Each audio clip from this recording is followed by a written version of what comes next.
물론 그 앞에 정족대 홍국영을 비롯한 세도 정치도 약간 있었긴 했습니다만은, 그러나 이제 그런 세도 정치 속에서 어떻게 임금 노릇할 것이냐, 굉장히 그 연구를 많이 한 것 같아요.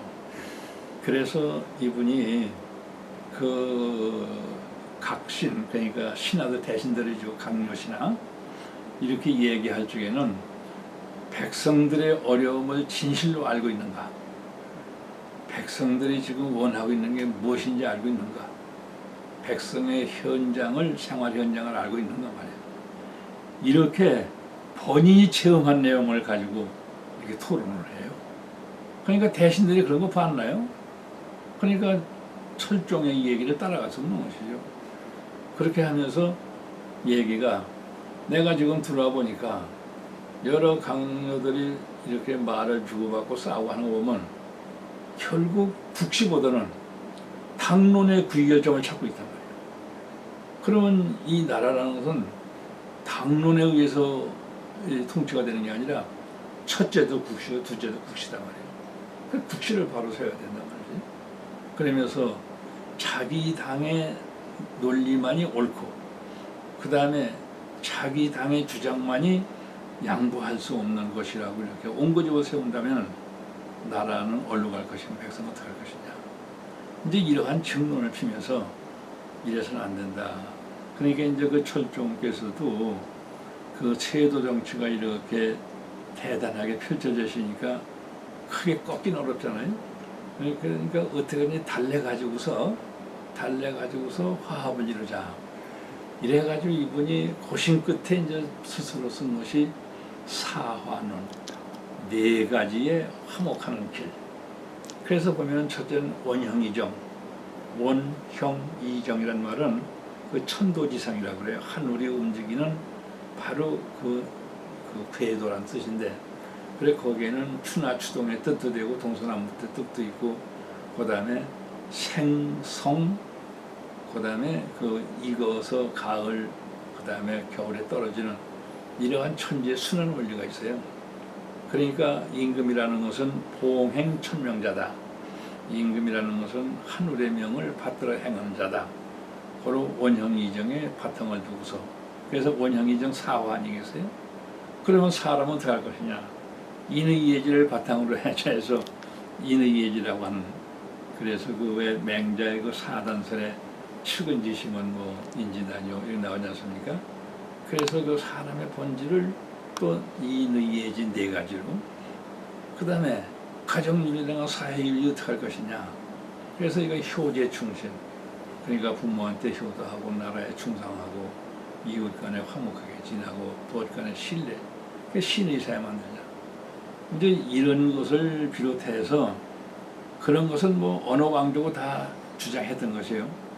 그런데 한 가지 중요한 것은 뭐냐면은 동양에 있어서의 가장 성왕으로 꼽히는 네 개 왕조가 있다.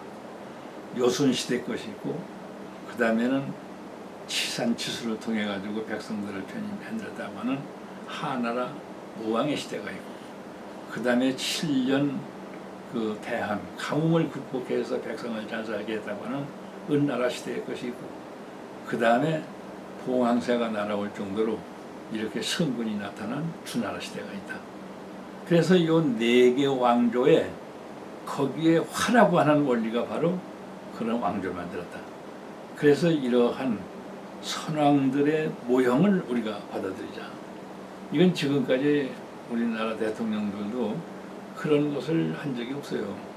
그러니까 이제 그런 것을 이렇게 제시를 했고, 그 다음에 이제 또 하나는 언론에 요새 많이들 싸우고 있습니다만은, 언론도 뭐냐면은 공명증대한 언론은 언제든지 간합해야 된단 말이에요.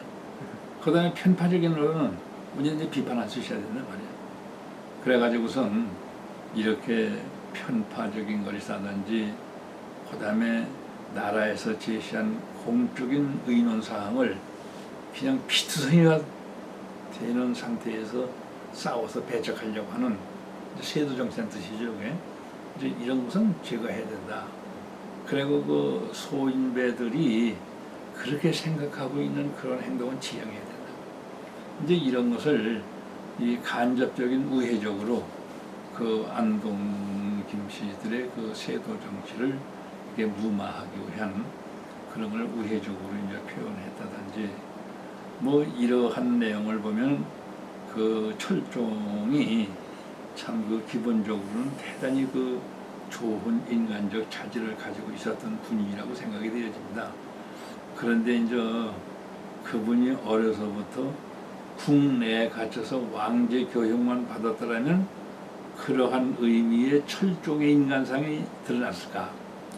다행히도 그 어린 시절과 청년 시절을 현장에서 농민들과 더불어 지냈기 때문에 백성의 그 이면을 더욱 깊이 알 수 있었기 때문에 그러한 그 핵심을 찌르는 화해 원리를 통해서 바로 나라를 바로잡아야 되겠다 하는 이러한 것을 펼 수 있었던 것이 아니었는가 이렇게 느껴지고, 그 다음에 그 다른 왕조실록을 보면은 임금님 얘기한 데 대해서 이건 그렇지 않습니다, 저렇습니다 하면 토론식으로 반대 발언된 게 많이 있어요. 근데 그 철종 시대에는 그게 없어요. 그러니까 이 철종은 반대에 부딪힐 만한 얘기를 하지 않았어요. 그러니까 원칙적인 거. 그래서 그분의 그 이념은 네 가지 화목이라고 하는 이런 바탕을 통해서 도덕, 윤리, 정치, 언론, 사회, 문화 할 것 없이 그 예를 들어가지고 했기 때문에 그 명분에 반대할 이유가 없어요.